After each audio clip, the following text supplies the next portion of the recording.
உங்கள் வீட்டு கேஸ் அடுப்பு ரொம்ப ஸ்லோவாக எரியுதா? அதை நல்லா ஃபாஸ்ட்டாக எரிய வைக்கிறதுக்கு ரொம்பவே சூப்பரான ஒரு டிப்ஸ் இந்த வீடியோவில் ஷேர் பண்ணியிருக்கிறேன். இது கூடவே டெய்லி லைஃப்க்கு தேவைப்படக்கூடிய முக்கியமான கிச்சன் டிப்ஸையும் சேர்த்தே பார்க்கலாம். Hi friends, welcome back to my channel. Video பார்க்குறதுக்கு முன்னாடி சேனலை மறக்காமல் சப்ஸ்கிரைப் பண்ணி கூடவே இருக்கிற பெல் ஐக்கனையும் கிளிக் பண்ணிக்கோங்க. அப்போ தான் நான் போடுற வீடியோஸ் உங்களுக்கு நோட்டிஃபிகேஷனாக வரும். நீங்களும் மிஸ் பண்ணாமல் பார்க்கலாம். ஃபர்ஸ்ட் டிப் என்னென்னு பார்க்கலாம். அஞ்சரை பெட்டியில் நம்ம மளிகை ஜாமான்லாம் போட்டு வச்சுருப்போம். சம்டைம்ஸ் அஞ்சரை பெட்டியை ஓப்பன் பண்ணும்போது குட்டி குட்டியாக பட்டாம்பூச்சி மாதிரி பறக்க ஆரம்பிக்கும்.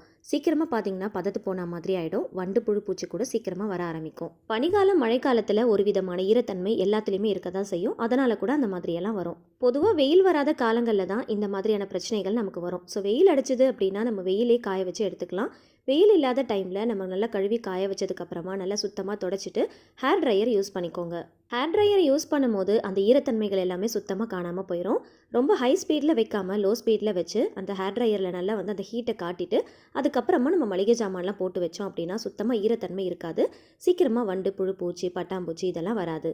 ஸோ இந்த சீசனுக்கு நம்ம யூஸ் பண்ணுற மளிகை ஜாமான் பொருட்களை நம்ம ரொம்ப சேஃபாக வச்சு யூஸ் பண்ணுறதுக்கு இந்த டிப் ரொம்பவே யூஸ்ஃபுல்லாக இருக்கும். கண்டிப்பாக மறக்காமல் ட்ரை பண்ணி பாருங்கள்.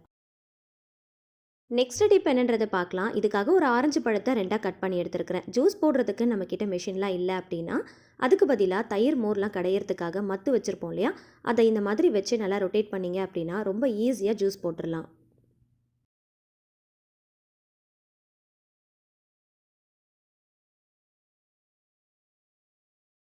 இதே போல் லெமன் பிழியறதுக்கு கூட நீங்கள் மத்து யூஸ் பண்ணிக்கலாம். பெரிய சைஸில் லெமன்லாம் பிழியிறீங்க அப்படின்னா அந்த மாதிரி டைமில் மத்து யூஸ் பண்ணிக்கோங்க.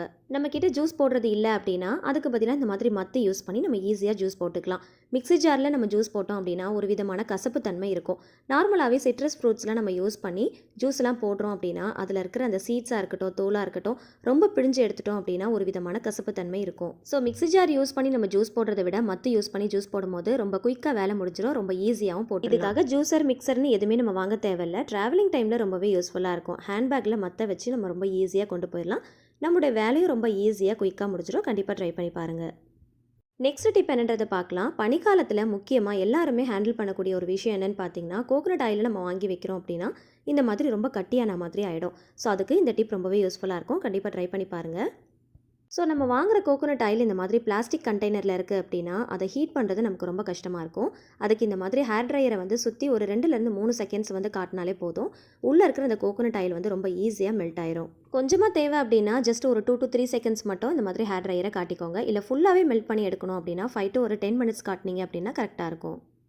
அடுத்த டிப் என்னென்னு பார்க்கலாம். ஏதாவது ஸ்டிக்கர்ஸ்லாம் ரிமூவ் பண்ணணும் அப்படின்னா இந்த மாதிரி கொஞ்சமாக ஹேர் ட்ரையரை காட்டணும் அப்படின்னா அந்த ஹீட்லேயே ஸ்டிக்கர் எல்லாத்தையுமே ரொம்ப ஈஸியாக நம்ம உரிச்சு எடுத்துடலாம். ஸ்டிக்கர்ஸை ஃபுல்லாக ரொம்ப ஈஸியாக உரிச்சு எடுக்கணும் அப்படின்னா ஹீட்டை ப்ரொடியூஸ் பண்ணாலே ரொம்ப ஈஸியாக பிரித்து எடுத்துடலாம். நம்ம நார்மலாக ஸ்டிக்கர்ஸ் எல்லாம் பிரிக்கிறோம் அப்படின்னா ஒன்றும் பாதியமாக கிழிஞ்சு போன மாதிரி வரும். அந்த ஒட்டி இருக்கிற அந்த பசத்தன்மையும் பார்த்திங்கன்னா ரொம்ப பிசு பிசுப்பாக அப்படியே தெரியும். நார்மலாக பாத்திரத்துலலாம் ஸ்டிக்கர்ஸ் இருந்துச்சு அப்படின்னா நம்ம கேஸ் அடுப்புக்கு மேலே வச்சு அந்த ஹீட்டை லைட்டாக காட்டிட்டு நம்ம பிரித்து எடுப்போம். ஆனால் இந்த மாதிரி சின்ன சின்ன பாத்திரங்களை இந்த மாதிரி கண்டெய்னர்லாம் நம்மளால் கேஸ் அடுப்பில் வச்சு காட்ட முடியாது இல்லையா. ஸோ அந்த மாதிரி டைமில் ஹேர் ட்ரையர் நம்ம யூஸ் பண்ணி ஹீட்டை ப்ரொடியூஸ் பண்ணிவிட்டு ரொம்ப ஈஸியாக பிரித்து எடுத்துடலாம். கண்டிப்பாக ட்ரை பண்ணி பாருங்கள். 2 மூடியிலுமே ஸ்டிக்கர்ஸை ரொம்ப ஈஸியாக பிரித்து எடுத்துட்டேன். ஒன்றில் பார்த்தீங்கன்னா கம் சுத்தமாக இல்லை. ஆனால் இன்னொன்றில் பார்த்தீங்கன்னா நிறைய கம் இருந்ததுனால ரொம்ப பிசு பிசுப்பாக ஒட்டுது. இதை எப்படி ஈஸியாக ரிமூவ் பண்ணலாம் அப்படிங்கிறதையும் பார்க்கலாம். நெக்ஸ்ட் டிப் என்னன்றதை பார்க்கலாம். இதே நீங்கள் கிளாஸ் கண்டெய்னரில் கோகோனட் ஆயிலாம் வாங்கி ஸ்டோர் பண்ணி வைக்கிறீங்க அப்படின்னா இந்த மாதிரி ரொம்ப கட்டி ஆயிடுச்சு அப்படின்னா இந்த ஒரு சின்ன டிப்பை ஃபாலோ பண்ணிக்கோங்க. ஒரு பாத்திரத்தில் கை பொறுக்கிற சூடு இருக்கிற அளவுக்கு ஹாட் வாட்டர் எடுத்துக்கோங்க. அதுக்குள்ளே இந்த கண்டெய்னர் பாட்டிலை உள்ளே வச்சிட்டிங்க அப்படின்னா இந்த ஹீட்லேயே உள்ளே இருக்கிற அந்த கோகோனட் ஆயில் நல்லா மெல்ட் ஆயிரும். ஒரு மூடியில் மட்டும் ஸ்டிக்கர் பிரித்ததுக்கப்புறம் கம் அதிகமாக இருந்தது இல்லையா, ஸோ அந்த மூடியையும் இந்த ஹாட் வாட்டருக்குள்ளே போட்டுக்கலாம். இது நல்லா ஊறிடும். அதுக்கப்புறம் அந்த கம்மை ரொம்ப ஈஸியாக நம்ம தேய்ச்சி எடுத்துடலாம். ஸ்டீல் ஸ்க்ரப்பர் யூஸ் பண்ணி தேய்ச்சாலே போதும். ரொம்ப ஈஸியாக நம்ம க்ளீன் பண்ணி எடுத்துடலாம். இப்போ பாருங்கள், உள்ளே இருக்கிற கோகோனட் ஆயில் நல்லா மெல்ட் ஆயிடுச்சு. ஸோ கிளாஸ் கண்டெய்னரில் ஏதாவது பொருள் வச்சுருக்கோம் அப்படின்னா அது கட்டி ஆயிடுச்சு அப்படின்னா அதை கேஸ் அடுப்பில் காட்டி நம்மளால் மெல்ட் பண்ண முடியாது இல்லையா. ஸோ அதுக்கு இந்த மாதிரி ஹாட் வாட்டருக்குள்ளே வச்சு ரொம்ப ஈஸியாக மெல்ட் பண்ணி எடுத்துடலாம். இந்த மூடியும் நல்லா ஊறி இருக்குது. இதையும் ரொம்ப ஈஸியாக க்ளீன் பண்ணிடலாம். நெக்ஸ்ட் டிப் என்னன்றதை பார்க்கலாம். மிக்ஸி ஜாரை கழுவி காய வச்சு எடுத்து வச்சுருப்போம். ஆனால் அந்த பிளேடு கடியில் பார்த்திங்கன்னா அந்த ஈரத்தன்மை அப்படியே தான் இருக்கும். நம்ம ஏதாவது ட்ரை இன்க்ரீடியன்ஸ் எல்லாம் பவுடர் பண்ண போகிறோம் அப்படின்னா அந்த மாதிரி டைமில் இந்த டிப் ரொம்பவே யூஸ்ஃபுல்லாக இருக்கும். ஃபஸ்ட்டு ஒரு டிஷ்யூ பேப்பர் வச்சு நல்லா தொடச்சி எடுத்துக்கோங்க. அந்த பிளேடு கடியில் அந்த ஈரத்தன்மை இருக்கு இல்லையா, அதை ஃபுல்லாக காய வைக்கிறதுக்கு ஹேர் ட்ரையர் யூஸ் பண்ணிக்கலாம். ரொம்ப நேரம் காட்டணும் அப்படிங்கிற அவசியம் இல்லை. ஜஸ்ட் 1 to 2 செகண்ட்ஸ் மட்டும் காட்டினா போதும்.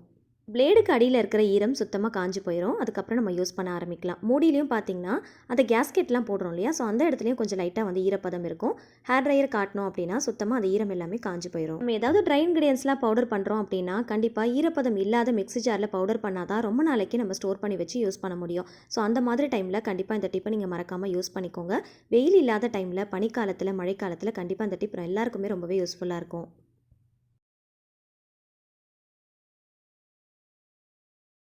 நெக்ஸ்ட் டிப் என்னன்றது பார்க்கலாம். கேஸ் ஸ்டவ்வில் ஃப்ளேம் சரியாக வரல அப்படின்னா அதுக்கு இந்த டிப் ரொம்பவே யூஸ்ஃபுல்லாக இருக்கும். உள்ளே இருக்கிற அந்த பர்னர் வந்து ஃபிக்ஸ்டு டைப்பாக இருந்துச்சு, அதாவது வெளியில் எடுத்து க்ளீன் பண்ண முடியல அப்படின்னா அந்த மாதிரி டைமில் கண்டிப்பாக இந்த டிப்பை நீங்கள் ட்ரை பண்ணி பாருங்கள். நீங்கள் யூஸ் பண்ணுற ஸ்டவ்வில் பர்னரை வெளியில் எடுத்து க்ளீன் பண்ணுற மாதிரி இருந்துச்சு அப்படின்னா அதுக்கு ஆல்ரெடி டிப்பில் நான் ஷேர் பண்ணியிருக்கிறேன், லிங்க் கொடுக்குறேன், செக் பண்ணி பார்த்துக்கோங்க.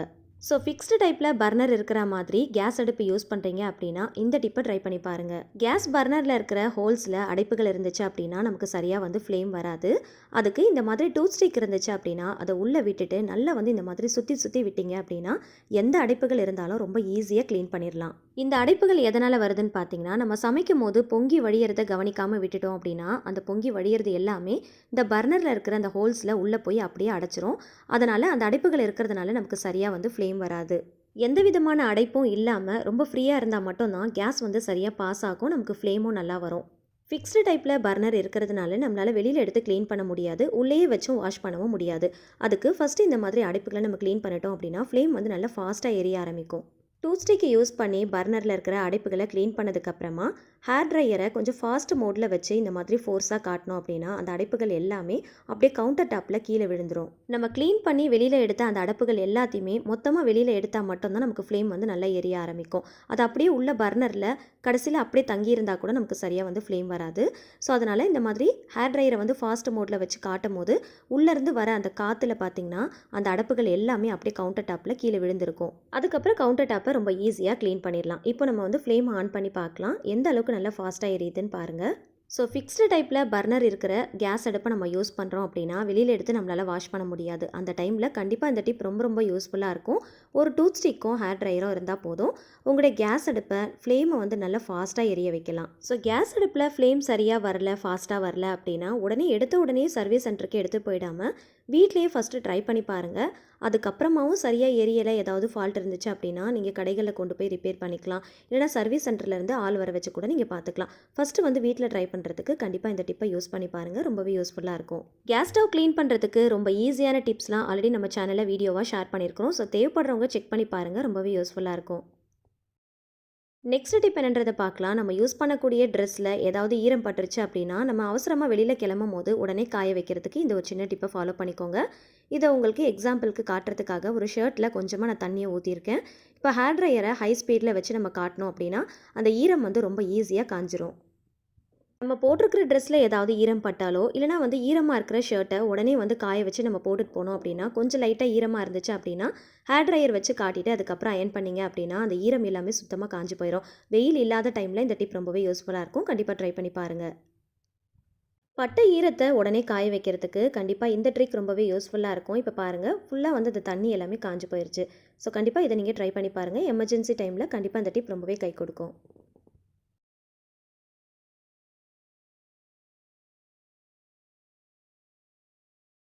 நெக்ஸ்ட் டிப் என்னன்றதை பார்க்கலாம். ஃப்ரிட்ஜ்லேயோ இல்லைனா ஃப்ரீசர்லேயோ இந்த மாதிரி ஏதாவது பிரெட் ஸ்ப்ரெட்லாம் நம்ம வச்சுருக்கோம் அப்படின்னா உடனே எடுத்து நம்ம யூஸ் பண்ணும்போது ரொம்ப கட்டியாக இருக்கிற மாதிரி இருக்கும், வெளியில் நம்மளால் ஸ்பூன் வச்சு எடுக்க முடியாது.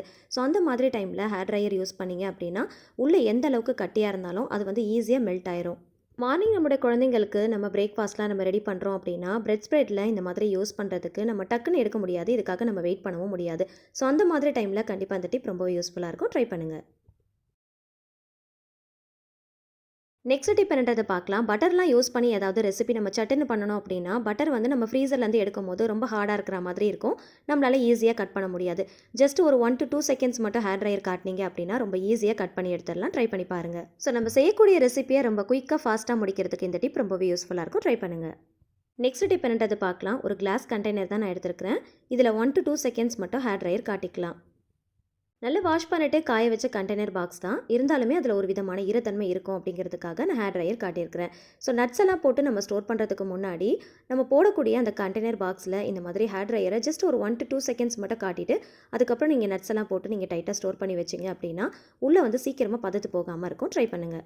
இந்த வீடியோவில் தலைமுடியை காய வைக்கிறதுக்கு யூஸ் பண்ணக்கூடிய ஹேர் ட்ரையரை யூஸ் பண்ணி நம்மளோட டெய்லி லைஃப்பில் எவ்வளோ வேலைகளை ரொம்ப ஈஸியாக குயிக்காக முடிக்கலாம் அப்படிங்கிறத டிப்ஸாக ஷேர் பண்ணியிருக்கிறேன். ஸோ இந்த வீடியோ கண்டிப்பாக உங்கள் எல்லாருக்குமே ரொம்ப யூஸ்ஃபுல்லாக இருக்கும்னு நினைக்கிறேன். வீடியோ பிடிச்சா மறக்காமல் லைக் பண்ணுங்கள், ஃப்ரெண்ட்ஸ் அண்ட் ஃபேமிலிஸ் கூட ஷேர் பண்ணிக்கோங்க. ட்ரை பண்ணி பார்த்துட்டு மறக்காமல் ஃபீட்பேக் ஷேர் பண்ணுங்கள். நான் போடக்கூடிய இந்த மாதிரியான யூஸ்ஃபுல்லான இன்ட்ரெஸ்டிங்கான கண்டென்ட் தெரிஞ்சுக்க ஆசைப்பட்டீங்க அப்படின்னா என்னுடைய சேனலை மறக்காமல் சப்ஸ்கிரைப் பண்ணிட்டு தொடர்ந்து சப்போர்ட் பண்ணுங்கள். கூடவே இருக்கிற பெல் ஐக்கனையும் கிளிக் பண்ணிக்கோங்க. அப்போ தான் நான் வீடியோஸ் போஸ்ட் பண்ணும்போது உங்களுக்கு நோட்டிஃபிகேஷன் வரும், நீங்களும் மிஸ் பண்ணாமல் பார்க்கலாம். Thank you so much. கீப் வாட்சிங்.